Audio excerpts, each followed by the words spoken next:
एक बार की बात है, बादशाह अकबर के दरबार में उनसे नौकरी मांगने की फरियाद लेकर एक व्यक्ति पहुंचा। उसकी कुछ देर बातें सुनने और बुद्धि की परीक्षा लेने के बाद बादशाह ने उसे चुंगी यानी टैक्स वसूलने वाला अधिकारी बना दिया। बीरबल भी उस दरबार में मौजूद थे। उन्होंने उसे कुछ देर ध्यान से देखने के बाद कहा कि बादशाह, यह व्यक्ति ज्यादा ही चालाक लग रहा है।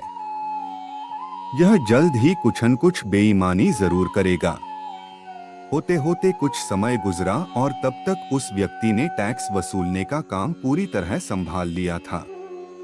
एक दिन बादशाह अकबर के पास एक दो व्यक्ति उस अधिकारी की शिकायत लेकर आए। शिकायतें मामूली थीं, इसलिए उन पर ज्यादा किसी ने ध्यान नहीं दिया। उसके बाद रिश्वत लेने और जनता को परेशान करने के आरोप भी उस अधिकारी पर लगने लगे। इतनी शिकायतें आने पर बादशाह ने सोचा कि इसका तबादला ऐसी जगह कर देता हूँ जहाँ इसे बेईमानी करने का मौका ही न मिल पाए।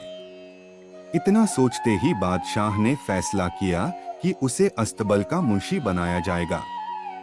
फिर अकबर ने मन में कहा कि अब घोड़ों की लीद उठवाने के काम में ये क्या ही बेईमानी कर पाएगा।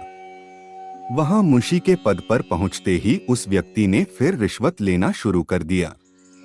उसने सीधे घोड़े की देखभाल करने वालों से कह दिया कि तुम लोग घोड़ों को कम दाना पानी खिलाते हो। इसका पता बादशाह को चला है, इसलिए मुझे लीद को तोलने के लिए भेजा है।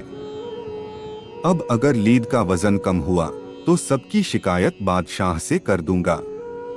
इस तरह से उस मुंशी से परेशान होकर हर घोड़े के हिसाब से उसे 1 रुपए लोगों ने देना शुरू कर दिया। यह बात भी कुछ समय बाद अकबर तक पहुंच गई। उन्होंने मुंशी को सीधे यमुना की लहरें गिनने का कार्य सौंप दिया। फिर बादशाह के मन में हुआ कि अब यहाँ तो यह कोई बेईमानी कर ही नहीं पाएगा। कुछ ही दिनों में जैसे ही वो व्यक्ति यमुना किनारे पहुंचा तो वहां भी उसने अपना दिमाग दौड़ा लिया। वो नाव से सवारी करने वालों को रोक रोक कर कहता कि मैं लहरें गिन रहा हूं, ऐसे में तुम लोग यहाँ से नहीं निकल सकते हो। इसी जगह पर 2-3 दिन तक रुकना होगा।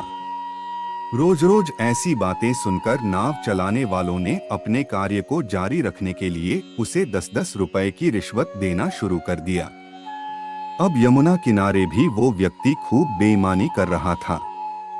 1-2 महीने में यह बात भी बादशाह तक पहुंच गई।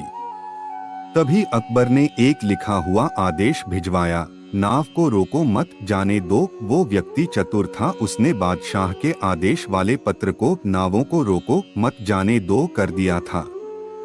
इस थोड़ी हेरफेर के बाद उसने अकबर का आदेश वहां टंगवा दिया। आखिर में उससे परेशान होकर बादशाह ने उसे नौकरी से ही निकाल दिया। तभी बादशाह को बीरबल की बात याद आ गई कि ये आदमी बेईमानी जरूर करेगा। तब उनके मन में हुआ कि मुझे उसे पहली गलती में ही कठोर दंड देना चाहिए था।